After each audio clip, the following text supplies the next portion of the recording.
telling you the truth, and you'll find out in the days to come that. But it's just like it's always been. It'll always go over, and then they won't see it till it's too far. They did it every time. They've done it.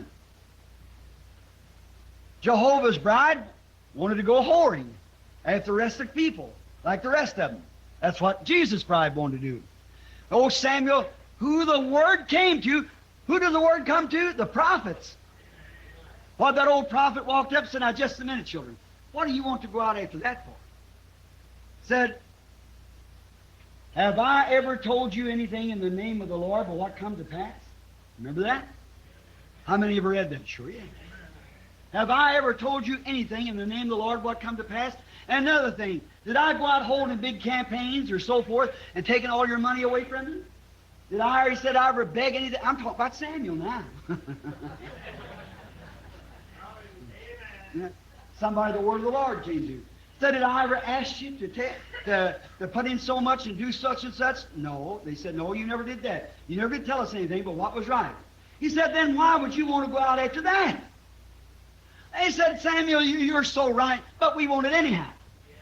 That's just exactly what the Pentecostal church done. That's the reason I don't join them. Sure, I want to stay a virgin before God with His Word. I don't have to have no great big shows and things like this. I've refused it. I didn't want to get myself tied up. That wasn't my wisdom, that was God's wisdom. If I had to go out so I had to sucker around with the people and the devil and tell him, yes, I have to have so much for a telecast, and I have to have so much for this, you got to pay for it, I'd have to pull strings like that too. I've never told you nothing in the name of the Lord but what would come to pass. I've never told you nothing but the Word. Judge yourselves. Have I ever asked you for anything? No, sir. No, God's taking care of that. I don't have no big programs to support. I wouldn't have one. Everyone that belongs to God will hear God. Just feel led of the Spirit, where to go and what to do, and do that. That's all that's necessary. Keep that. Not a great big money-making program with millions of dollars in it. Millions and millions and millions, and some of them now building millions and billions of dollars in it.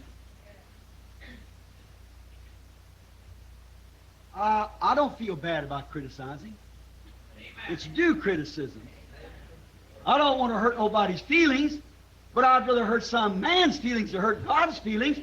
If He commissioned you and sent you out here to do these things and proved it amongst the people, then you ought to hear it. I'm telling you the truth.